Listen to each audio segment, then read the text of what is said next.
Assalamualaikum warahmatullahi wabarakatuh. Berjumpa lagi dengan kami Sundak Official TV. Jangan lupa bantu subscribe, like, comment, and share channel ini. Terima kasih. Ada yang mustahil atas kehendak Allah Subhanahu wa Ta'ala.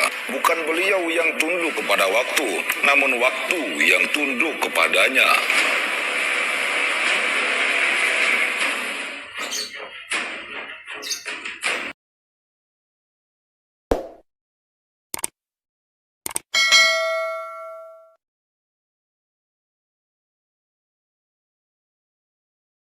Cidahu, Pandeglang, Banten. Sosok ulama karismatik sekaligus Paku Tanah Banten pada masanya. Guru besar mayoritas ulama Banten yang satu ini, selain terkenal dengan ilmu agamanya yang tinggi, beliau juga dikenal memiliki karomah kesaktian yang sangat luar biasa. Tak heran jika beliau sangat tersohor hingga penjuru dunia, bahkan namanya dikenang serta ditulis dengan tinta emas oleh sejarah hingga saat ini. Beliau adalah sosok ulama yang cukup sempurna dalam menjalani kehidupan agama. Beliau tak hanya praktek dalam ilmu syariat, namun juga setiap hembus nafasnya selalu diisi dengan kehidupan tasawuf. Tak heran jika beliau dikaruniai oleh Allah sebuah karomah sebagai tanda kewaliannya, sehingga memperoleh derajat yang sangat tinggi di sisi Allah Subhanahu wa Ta'ala. Bahkan para ulama mengatakan bahwa Abuya Dimyati adalah sosok wali kutub atau pemimpin para wali pada masanya. Berikut beberapa karomah waliullah Abuya Dimyati, Cidahu, Pandeglang, Banten.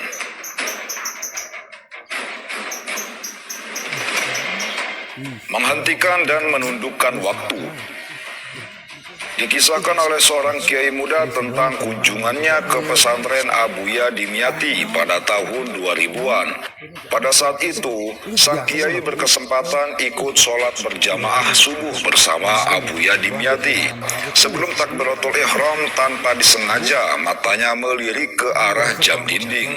Waktu yang masih diingatnya saat itu pukul 5.00.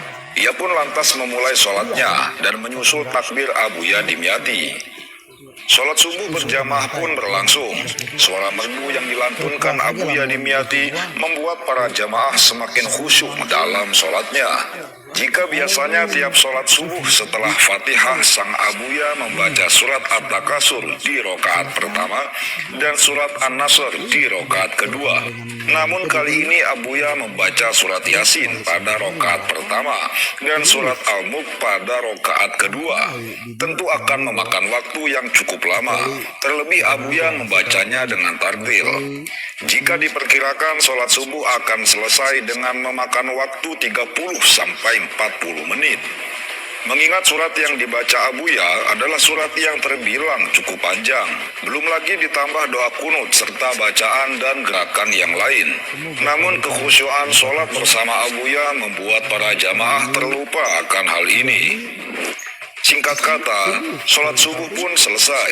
Lalu sang kiai muda tadi kembali menoleh ke arah jam dinding. Ia pun terkejut dan kagum.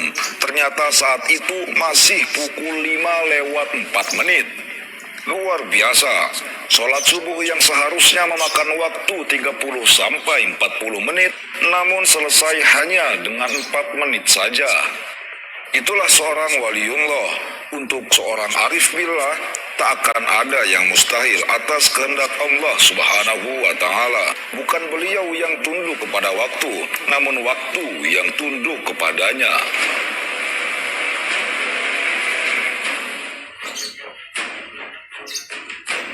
Dua, menembus ruang dan waktu.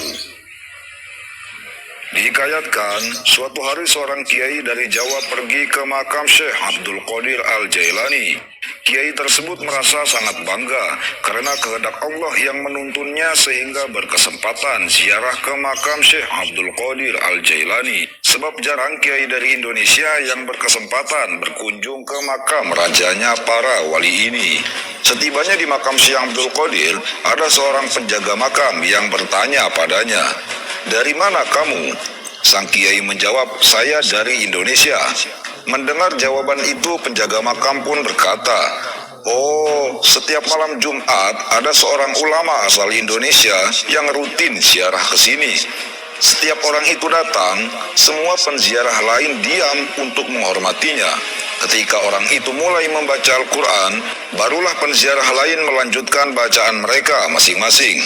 Mendengar hal itu, sang kiai kaget dan berniat untuk menunggu sampai malam Jumat karena penasaran siapa sebenarnya ulama Indonesia yang dimaksud penjaga makam itu. Ternyata pada hari yang ditunggu-tunggu, ulama Indonesia itu adalah Abuya Dimyati, Banten. Sambil terkagum, sang kiai terus menyebut nama Allah tanpa henti. Sebab sepengetahuannya selama ini, setiap malam Jumat Abuya Dimyati selalu menjalani rutinitas bersama para santri di pondok pesantren. Luar biasa, itulah karomah seorang waliullah. Ruh dan jasadnya bisa berada di berbagai tempat dalam waktu yang sama.